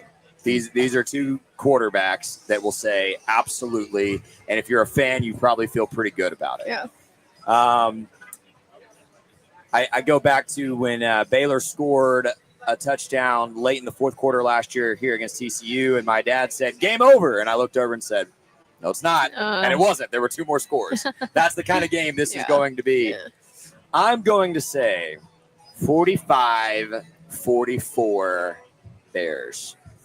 I think Baylor gets it done. I don't know if Baylor covers the 2.5-point spread. It is going to be that kind of hold your breath, clench the side of your seat, ride with the team, close football game. You know, you say that, and I know what you're saying about to 28 seems like that would be an incredible feat by this Bears defense. But going into that Utah-Texas Tech game today, never in a million years would I have thought, you know what this game's going to be about? Tech completely dominating on defense. And even though, think about how many times we would have thought Tech threw a pick. Oh, they threw another pick in the red zone. This is going to come back and haunt them. And yet, even when Utah made that game finally, it took them forever to do this, but early in the fourth quarter, Utah did make that game 13-10. Tech responded, 2 quick scores, and I'm almost thinking the Bears find a way tonight to find a little defensive balance. Yeah. And I'm not saying they're going to hold them to 10, okay, like what Utah. But the more I think about this, the more I could even see Arizona State being held to even 21. Even less than my 28. I'm glad we have people. I want people to show up to our tailgates with signs and whatever they want. By the end of the season. By the end of the season, we'll have it. Yeah, and if people want to get back maybe there, I'll bring a sign. That's crazy. Yeah, I'm I'll fine get with my that. parents. I'm a little. Your parents will bring a sign. Yeah. Go say. Did Oklahoma win that game? Oh, 24-17. I guess they got a They safety got or a something. safety to A win minute that left. game. They got a safety at the end. So That means that I was double wrong. Not only did Auburn lose, but it was probably Jackson Arnold taking a sack. I'm making an assumption. Oh, I'm getting a nod from our we're producer. getting a nod. Jackson Arnold took a sack. So I was double wrong. Sooners fans love that. The guy that transferred out. Yes. Oh my gosh. Can you imagine what Norman feels like right now? That'd be Amazing. like us playing Mississippi State and just absolutely hosing Blake Shapen. I giggle at even the thought. That would be hilarious. I wish all nice things toward Blake Shapen. Oh, absolutely. Absolutely. Unless but, he was playing Baylor. Unless we were playing him. Can we scroll down and see what LSU ended up doing? No, more the other direction. I'm sorry. Scroll up. What did LSU? They haven't. They haven't 6:45. They haven't started yet. Oh, okay. Matt's trying to read off of Faith's homework over here. Like I got my trying to scores. copy the answers to the test. You know, I got to say one thing about this fan base. Yeah, come on. Like, the Bears need to. Like, this fan base needs to. Where's the music coming from? Oh, Do we they have, just like they a band cranked or it. something? They cranked it while nobody's Camp here. info? I guess. Okay, we're getting with it. I like it. How about this fan base showing up tonight? Sanford, I'm not going to hold the students accountable for the fact that like 10 of them stayed till the end of the game. 10 of them were there at the beginning of the game, I think. No, they had a decent Baylor lie. There's a flyover. A little There's the flyover Of before the game. Brave. I like a good flyover. But this needs to be a game like Arizona State needs to know they were in a tough environment. Yeah. And I don't think Auburn did, quite honestly. And if you're going to put the anthracites on, let's show up. Let's be dark. Let's Matt Mosley loves a good anthracite. I like an anthracite uniform. And if you're going to wear the dark helmets, let's show up like that. The fans need to be big time into this. And I guess the best sign is we have seen the tailgate area in the time we've been on go from lit to just vanished, which means they're at the game at least. Yes, they're making their way over there. I think as a student, I would want to have a 6:30 kick on a Saturday, watch some good football this morning. It honestly feels a lot cooler right now. I'm getting a little breeze, sun's going down. Anthracite uniforms, Matt's favorite word. I mean, I think it's a good game environment. I hope Baylor fans understand the level of importance of this game. And I don't know, let's see them come at half. I don't care. Stay at home, watch the first half at home, and then make your way over here at half. Let's I come hope on. they're all here. So bottom line, regardless of the score prediction, we're all taking Baylor. We're riding with Sawyer Robertson. We're riding with this defense. It is going to be a great evening here in Waco. Hey, I want to thank everybody so much for joining us. Faith Lynch, Matt Mosley, Scotty Swingler, 365 Sports. Let's thank everybody who worked so hard today. Colin was here. He left. Grant, Andrew, Brandon, Corey, Kevin, Pete Souza came by. Terrence Ganaway was here. Robin Jones. Robin Big Cat Jones was phenomenal. Blake Blackmar sat up here with me and talked about barbecue. It doesn't get any better than that. Thank you, Hondo Hat Company. Thank you. Southern Roots. Matt, you sure? Not until we're all fair. Sounds good. All right. Who else? Not at all. Central National Bank. Brazos Landing. Ascension Providence. Ascension Providence. Gather and Co. We love you. We love this team. We love doing this. We'll be back next week before Oklahoma State. Make sure to like and subscribe. Green and Gold Game Day on YouTube. Y'all want to get a Sycamore in real quick? Hey, you can do it, Moses! Sycamore!